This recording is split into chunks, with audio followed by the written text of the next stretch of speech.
माता रानी का तीसरा अध्याय।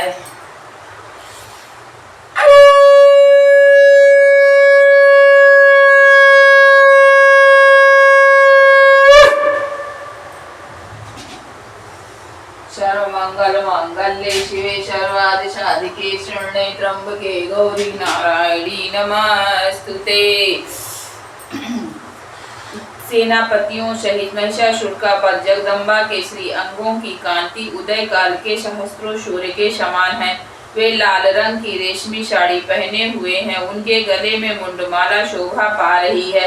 दोनों स्तनों पर रक्त चंदन का लेप लगा है। वो अपने कर कमलों में जप मालिका विद्या और अभय तथा वर नामक मुद्राएं धारण किए हुए हैं। तीन नेत्रों से सुशोभित मुखारविंद की बड़ी शोभा हो रही है।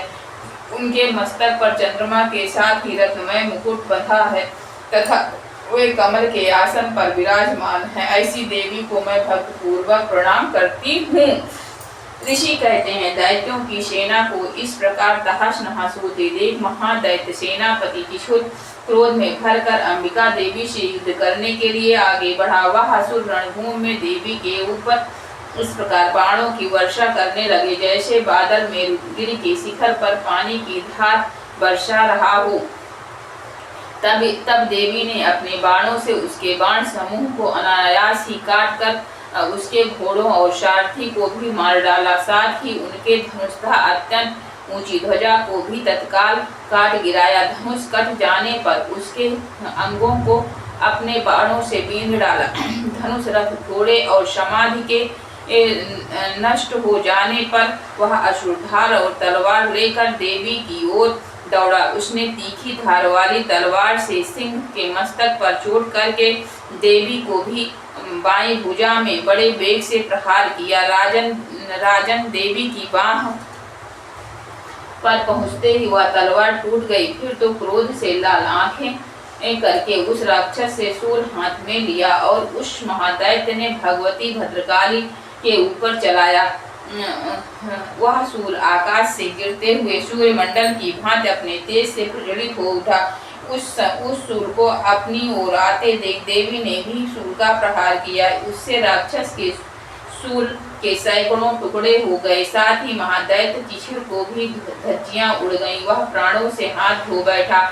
महिषासुर के सेनापति उस पराक्रमी चिछुर के मारे जाने पर देवताओं को पीड़ा देने वाला चामर हाथी पर चढ़कर आया। उसने भी देवी के ऊपर शक्ति का प्रहार किया, किंतु जगदम्बा ने उसे अपने हुंकार से ही आहत एवं निष्प्रभ करके तत्काल पृथ्वी पर गिरा दिया। शक्ति टूट कर गिरी हुई देख चामर को बड़ा क्रोध हुआ। अब उसने शूल चलाया, किंतु देवी ने उसे भी अपने बाणों द्वारा काट डाला। इतने में ही देवी का सिंह उछल कर हाथी के मस्तक पर चढ़ बैठा। उस दैत्य के साथ खूब जोर लगाकर बाहु युद्ध करने लगा। वह दोनों लड़ते लड़ते हाथी से पृथ्वी पर आ गए और अत्यंत क्रोध में भरकर एक दूसरे पर बड़े भयंकर प्रहार करते हुए लड़ने लगे। तदंतर सिंह बड़े वेग से आकाश की ओर उछला और क्रोध से गिरते समय उसने पंजों की मार से चामर का सिर धड़ से अलग कर दिया। इसी प्रकार उदग्र भी शीला और वृक्ष आदि की मार खाकर रणभूमि में देवी के हाथ से मारा गया तथा कराल भी दांतों, मुक्कों और थप्पड़ों की चोट से धाराशाही हो गया। क्रोध में भरी हुई देवी ने गदा की चोट से उद्दत का कचूमर निकाल डाला। बिंदी बाल के से वाशकर की को तथा बाणों से ताम्र और अंधा को मौत के घाट उतार दिया। तीन नेत्रों वाली परमेश्वरी ने त्रिशूल से उग्राश्य, उग्रवीर तथा महाहनु नामक दैत्य को मार डाला। तलवार की चोट से बिड़ाल के मस्तक को धड़ से काट गिराया। दुर्धर दुर्मुख इन दोनों को भी अपने बाणों से यमलोक भेज दिया। इस प्रकार अपनी सेना का संहार होता देख महिषासुर ने भैंसों का रूप धारण करके देवी के गणों को त्रास देना आरंभ किया। किन्हीं को थूथुन से मारकर, किन्हीं के ऊपर खुरों का प्रहार करके, किन्हीं को पूंछ से चोट पहुंचाकर, कुछ को सिंहों से विदीर्ण करके, कुछ गणों को बेग से, किन्हीं को सिंहनाद से, कुछ को चक्कर देकर और कितने को निश्वास वायु के झोंके से धराशाही कर दिया। इस प्रकार गणों की सेना को गिराकर वह असुर महादेवी के सिंह को मारने के लिए झपटा। इससे जगदम्बा को बड़ा क्रोध हुआ। उधर महापराक्रमी महिषासुर भी क्रोध में भरकर धरती को खुरों से खोदने लगा तथा अपने सिंहों से ऊंचे ऊंचे पर्वतों को उठाकर फेंकने और गरजने लगा। उसके वेग से चक्कर देने के कारण पृथ्वी क्षुब्ध होकर फटने लगी। उसकी पूंछ से टकराकर समुद्र सब ओर से धरती को डुबोने लगा। हिलते हुए सींगों के आघात से विदीर्ण होकर बादलों के टुकड़े टुकड़े हो गए। उसके श्वास की प्रचंड वायु के वेग से उड़े हुए सैकड़ों पर्वत आकाश से गिरने लगे। इस प्रकार क्रोध में भरे हुए उस महादैत्य को अपनी ओर आते देख चंडिका ने उसका वध करने के लिए महान क्रोध किया। उन्होंने पास फेंक कर उस महान असुर का वध किया। उस महासंग्राम में बन जाने पर उसने भैंस का रूप त्याग दिया और तत्काल सिंह के रूप में वह प्रकट हो गया। उस अवस्था में जगदम्बा ज्यों ही उसका मस्तक काटने के लिए उद्यत हुई त्यों ही वो खड्गधारी पुरुष रूप में दिखाई देने लगा। तब देवी ने तुरंत ही बाणों की वर्षा करके ढाल और तलवार के साथ उस पुरुष को भी बींध डाला। इतने में ही वह महान गजराज के रूप में परिणत हो गया तथा अपनी सूंड से देवी के विशाल सिंह को खींचने और गरजने लगा। खींचते समय देवी ने तलवार से उसकी सूंड काट डाली।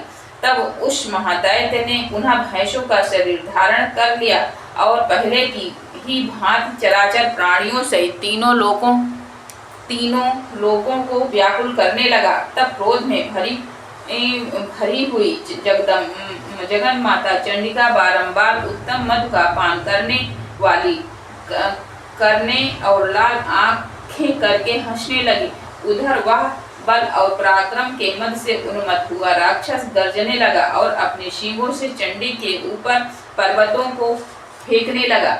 उस समय देवी अपने बाणों के समूह से उसके फेंके हुए पर्वतों को चूर्ण करती हुई बोली। बोलते समय उनका मुख मधु के मद से लाल हो रहा था और वाणी लड़खड़ा रही थी।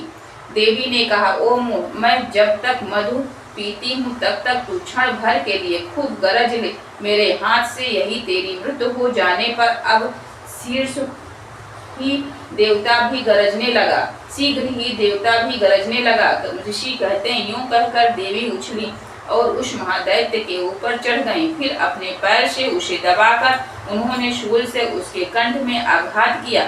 उनके पैर से दबा होने पर भी महिषासुर अपने मुख से अभी आधे शरीर से ही वह बाहर निकलने पाया कि देवी ने अपने प्रभाव से उसे रोक दिया। आधा निकला होने पर भी वह महादैत्य देवी से युद्ध करने लगा। तब देवी ने बहुत बड़ी तलवार से उसका मस्तक काट गिराया।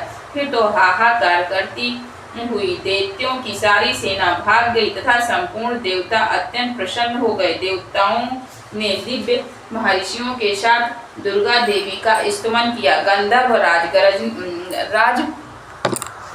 गाने लगे तथा अप्सराएं नृत्य करने लगी। इस प्रकार श्री मार्कंडेय पुराण में सर्वाणिक मनवंतर की कथा का महिषासुर नामक महात्म्य में महिषासुर नामक तीसरा अध्याय पूरा हुआ। तीसरे अध्याय में महिषासुर वध पूरा हुआ। महिषासुर का वध किया गया है। जय माता दी, जय माता दी। अब चौथा अध्याय हम अगली बार पढ़ेंगे।